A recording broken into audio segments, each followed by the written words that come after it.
खुलुमबाय स्टुडिअ आं दायो राजीब बसुमतारी बर' हारिनि गेजेराव गोबां दुखुथिया गरिब नखर दं नाथाय जों दिनै गोबां बर' हारिनि गरिब नखरखौ फोसावनो थाङाखै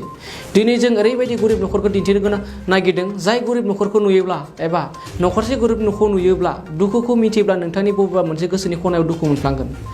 नोंथांमोना आं जाय खौरांखौ फोसावनो नागिरदों बे खौरांखौ फेसबुक वाट्सएप बायदि बायदि ससियेल मिडियायाव नुखाबाय जानो हागौ थेवब्लाबो बेखौ जों खौरां बिथिङाव लाबोनांगौनि गोनांथिथार होनना आं सानो चिरां जिल्लानि 13 नं सिडली बियाबनि सालबारि बाथाबारि बांदा बसुमतारी नखरखौ नोंथांमोना भाइरेल जानायखौ नुखाबाय थेवब्लाबो जों फिन आरोबाव लाबोफिनबाय बांदा बसुमतारीया थानो थाखाय मोनसे गंसे मोजां न' गैया उन्दै उन्दै सानै गथ'खौ लानानै खुनु रोखोम दिन हाजिरा मावनानै सोलोंथाइ होगासिनो सोरखारा गरिब नखरफोरनि थाखाय गोबां अनसुंथाइ फोसावदोंब्लाबो बिटिआर सोरखार एबा आसाम सोरखारनिफ्राय दासिमबो बांदा बसुमतारीया बिजि गंसेबो अनसुंथाइ मोननो हायासै बर' हारिनि गेजेराव खनसे नङा खननै नङा खनथाम गोरोबथा जालांबाय आरोबाव बेसेबां गोरोबथा जागोन बेखौ बुंस' हाला नाथाय बर'नि गेजेराव खनथाम गोरोबथा जानायनि गेजेरावबोदि सोरखारनिफ्राय बिजि गंसेबो मोनफेरासै बांदा बसुमतारी नखरा मा जाहोनाव एसेबां बोसोर सोरखार खुंथाय गोहो थासेयावबो बिथांनि नखरा सोरखारनि मेगनाव दासिमबो गोग्लैयाखै आथिखालनि बिटिआर सोरखारा थामहिनबा प्रमद बर'नि सोरखारा बेबायदि बयनिख्रुइ गोरिबसिन नखरखौ मा मेगनजों नायनानै दं गोबां साननो गोनां बाथ्रा मा समाव नोजोर होगोन बेबायदि गोरिब नखरखौ गोदान सोरखारा बेफोर गासैखौबो समनि गेजेरजों मिथिसिगोन बे समाव जोंनि खौरांगिरिया दुखुथिया बांदा बसुमतारी नखराव मोगा-मोगि नुजाथि होयो आरो फै बे समाव जोंनि खौरांगिरिनि हेफाजाबजों दुखुथिया बांदा बसुमतारी बिथाङा मा फोरमायदों आबुङै मिथिना लादों बे समाव बड'लेण्ड बुब्लि अनसायगिरि साफ्रोमखौबो बरायबाय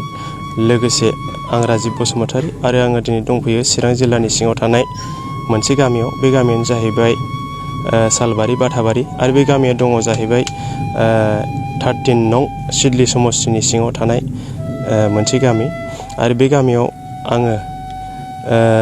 साननैसो सिगां मोनसे ससियेल मिडियायाव एबा फेसबुकआव मोनसे भाइराल जानाय मोनसे लिरथिनि गेजेरजों दंफैयो थारैनो नंमारगोना नंमारा बे लिरथिया जोङो बेखौ मिथिनानै लागोन आरो जाय बिथां बांदा बसुमतारी होननाय बे बिथाङा थारैनो बेबायदि दुखुनांथाव नखरनि सासे व्यक्ति नंगौना नङा जों बिथांनिफ्राय लासै लासै मिथिना लागोन आरो जोङो बिथांनिफ्राय गासै नंमारगोना नंमारा बिथांहा माबायदि दुखुनांथाव बेखौ जोङो लासैनो मिथिनानै लागोन नोंनि मुङा मा मुं आंनि मुङा हायनारि बसुमतारी नों मा थाखोआव फरायनानै आं क्लास 5 आव फरायो नोंनि स्कुलनि नामा आंनि स्कुल नामा उदालगुरि गुदि फरायसालि बाबु नोंनि नामालाय रितेश बसुमतारी आं क्लास 3 आव फरायो क्लास 3 आव आब'जों एखे स्कुलाव फरायो नोंसिनि बाबाया मा मावो खामला हाजिरा मावो नोंसांथ' मामि दंना गैया गैया गैला मामिया मा जानानै थैनाय गामि मामिया फास नांनानै थैदों होमबा नोंसोर सानैखौ फोरोंनायाव बाबाया बिराद खस्थ' मोनो ना दे फेसबुकआव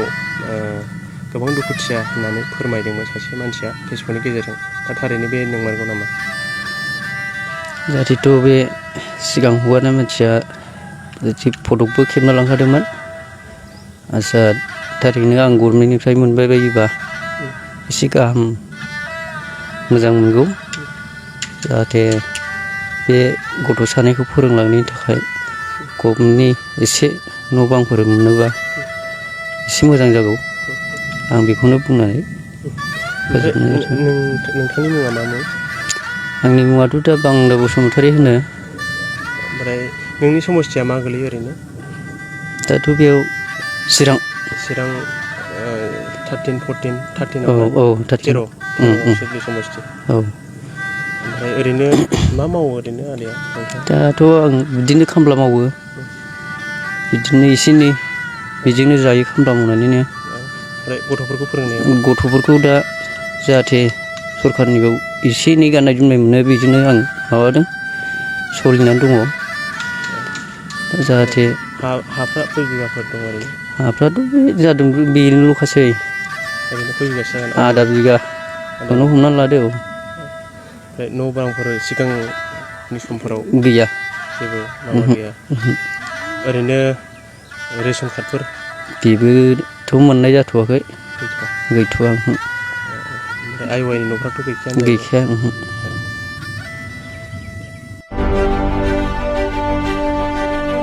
बाहेराव बासियालासे राजखान्थि रांखान्थि अरायबो उदां आरो सैथो खौरां नोंथांजों लोगोसे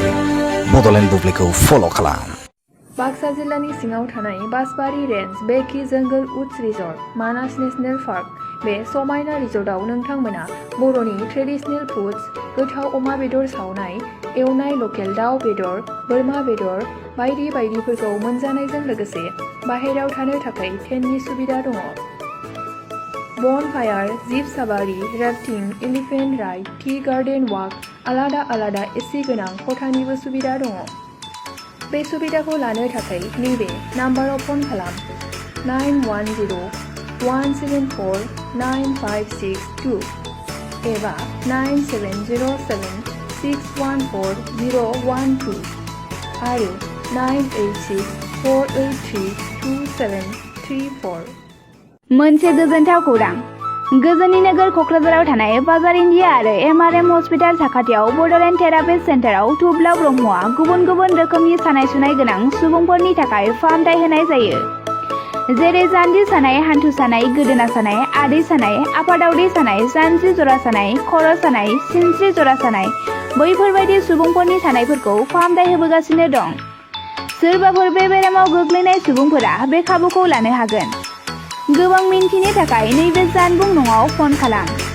9974030738।